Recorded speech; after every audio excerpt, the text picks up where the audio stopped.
প্রথমেই আজকে ঘুম থেকে উঠে ঘরের টুকিটাকি কাজকর্ম করে তারপরেই এক কাপ চা নিয়ে বসে পড়েছি। তোমরা তো জানোই যে আমার প্রচণ্ড ঠান্ডা লেগে আছে, সেই ঠান্ডা কিছুতেই কমাতে পারছি না। তো এখন তুলসী, গোলমরিচ, লবঙ্গ দিয়ে চাটা করে নিলাম। এখন চাটা খেয়ে তারপরে সমস্ত কাজে লেগে পড়বো। তা যাই হোক, তোমাদের সাথে কথা বলতে বলতে গুড মর্নিংটা করতেই ভুলে গেছি। গুড মর্নিং, তোমরা সবাই কেমন আছো? আশা করি সবাই ভালো আছো, সুস্থ আছো, আর আমরাও খুব ভালো আছি। আজ দিনটা হলো শনিবার। মিঠির বাবা ঘুমাচ্ছে আর মিঠিও ঘুমাচ্ছে। আমি আগে চাটা খেয়ে ফ্রেশ হই প্রথমে, তারপরে ওদেরকে ডাকবো। তার আগে ডাকবো না, তা নাহলে খুব ব্যতিব্যস্ত হয়ে পড়ি। মিঠির তো আজকে স্কুল নেই, তোমাদের সাথে একটা জিনিস শেয়ার করি। এখন কটা বাজতে যায় তোমাদের দেখাচ্ছি। আর এখন দেখো বিছানার অবস্থাটা কি হয়ে আছে। আমি কিন্তু সকালে উঠে বিছানাটা গুছিয়েছিলাম, এখন বাজতে যায় 2টো। বিছানাটাকে আমি গুছিয়ে গেছি, মিঠির বাবা আর মিঠি এখানে ধস্তাধস্তি করে গেছে খাটের মধ্যে। আমার এত বিরক্ত লাগে যদি কেউ বিছানা নোংরা করে। শুভ্রজিতের সাথে আমার এই নিয়েই ঝগড়া হয় প্রায়। আজকে স্যাটারডে, শনিবার, তা নিরামিষ। তা সেই কারণে আজকে এটা হলো মেনু। এটা হলো গাঁঠি কচুর তরকারি, আলু দিয়ে গাঁঠি কচু দিয়ে, আর এটা হলো ব্যাট পাঁপড়, আর এদিকে হলো মুগ ডাল, আর এই যে ভাত। শুধু এখন খেতে বসার অপেক্ষায়। চলো আর বেশি কথা বলছি না, এবার তাড়াতাড়ি খেতে দিই। তো পুজো তো চলেই এলো, সেজন্য আর দেরি করলাম না, এবার বেরিয়েই পড়লাম জামা কাপড় কিনতে। তা শুভ্রজিৎ এখন এসে শুভ্রজিতের জায়গায় মিঠি আর আমারটা কেনা হয়ে গেছে। মানে কেনা হয়ে গেছে বলতে আমরা হাতে নিয়ে ঘুরছি, তোমাদেরকে এখন কিচ্ছু দেখাবো না। আগে ঘরে কিনে নিয়ে যাই, তারপরে তোমাদের সাথে শেয়ার করব। এখন শুভ্রজিৎ এসছে, শুভ্রজিতের কিছুই পছন্দ হচ্ছে না, ও কিছু কিনবো বলেও মনে হচ্ছে না। সাধারণত ও কিনতে থাকে সারা বছরে, সেজন্য না পুজোর সময় ও কিছু আর কিনতে চায় না। তা আমি বললাম কিছু একটা কেনো, তা জোর করে উপরে নিয়ে এলাম। তা দেখা যাক কিছু কিনতে পারে কিনা। আমরা চলে এলাম ভিআইপিতে। ভিআইপি মানে তেঘড়িয়ার আছে, তেঘড়িয়ার ওখানে চলে এসেছি।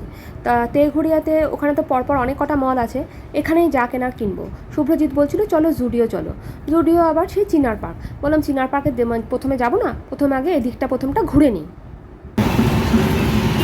ঢাক বাজার শুরু হয়ে গেছে, পুজোও শুরু হয়ে গেছে, আর দেরি নেই। সবাই বেরিয়ে পড়েছে, আমরাও বেরিয়ে পড়েছি। ব্যাস, আর কিচ্ছু চাই না। মা গো গায়ের ওপর দিয়ে চলে যাচ্ছে, ধাক্কা ধুক্কি মেরে। সব হেলমেট ধরিয়ে দিয়েছি তোর পাপাকে, আর নাক দিয়ে জল বেরিয়ে যাচ্ছে।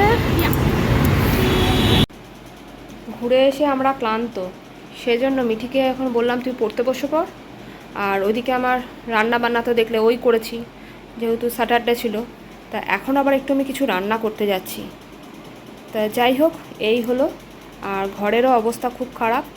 আর কি কি কিনলাম তোমাদেরকে নেক্সট ব্লগে দেখাবো কি কি কিনেছি। আজ ভাবছি এই ফ্রিজের ওপরটা গোছাবো। তা ফ্রিজের ওপরটা খুব ধুলো পড়েছে, আর কাপড়টা তো সরিয়ে দিয়েছিলাম। তা আজকে কাপড়টা পেতেই দিই, আর বেশি দেরি করছি না। তা চলো ঝটপট এই কাজটা করে তারপর ভাতটা বসাবো। এখন বাজতে যাচ্ছে 9:30, অনেকটা রাত হয়ে গেছে। তাড়াতাড়ি করে এটা করে নিই এই কাজটা। চলো আর বেশি কথা না বলে কাজকর্মটা তাড়াতাড়ি শুরু করি, আর তোমাদের সাথে একটু গল্প করা যাক। আর তোমরা কি আমার সাথে একমত কিনা অবশ্যই কমেন্ট করে জানিও। তা যেটা বলছিলাম সেটা হলো যে পুজোটা এবার বড্ড তাড়াতাড়ি। তোমাদের কি মনে হয়? আমার তো মনে হচ্ছে খুবই তাড়াতাড়ি। মানে জামা কাপড় কেনার কথা ভুলেই যাচ্ছিলাম প্রায়, কিন্তু বাইরে বেরালে তখন মনে হচ্ছে যে সত্যিই পুজো শুরু হয়ে গেছে। চারিদিকে এত লাইটিং আর এত লোকের জামা কাপড় কেনার ধুম। হ্যাঁ, এটা সত্যি কথা। এবার কিন্তু বাগুইহাটি বা নাগের বাজারের দিকটা মানে যে হারে ভিড় হয়, কিন্তু সেই হারে কিন্তু ভিড় হচ্ছে না। মিঠিকে স্কুলে দিতে গিয়ে তখন তো দেখি যে প্রচণ্ড ভিড় হয়, কিন্তু একদমই এবার ভিড় নেই। মলগুলোতে যা ভিড় হচ্ছে আজকাল, বা অনলাইনে মানুষে এত শপিং করছে কি বলবো। প্রত্যেকটা মানুষই তাই, আমিও তাই। তা যাই হোক, কী কী কিনলাম না কিনলাম তোমাদের কিন্তু নেক্সট ভিডিওতে দেখাবো। আর সত্যি সত্যি পুজোটা যদি একটুখানি অক্টোবরের মধ্যেখানে হতো বেশ ভাল লাগতো। আর নভেম্বরে কালী পুজো হলে ঠান্ডা ঠান্ডা পড়ে যায়, বেশ ভাল লাগে। তা যাই হোক, তোমরা কি আমার সাথে একমত? যাক, কথা বলতে বলতে গুছিয়ে ফেলেছি। তাহলে আজকের জন্য ভিডিওটা এখানেই শেষ করছি। তোমাদের কেমন লাগলো অবশ্যই কমেন্ট করে জানিও। আর তোমরা সবাই ভালো থেকো, সুস্থ থেকো, সাবধানে থেকো। তো এই দেখো ফ্রিজের ওপরটা এভাবে গুছিয়ে নিলাম। আর বেশি কিছু মানে কিছু যদি না রাখতেও চাই তাও দেখি ভরে যায়। ভাবি কিছু রাখবো না, তাও দেখি ভরে যায়। তা যাই হোক, পরিষ্কার করে নিজেরই মনটা ভাল লাগছে। আর তোমরাও জানিও কেমন লাগছে।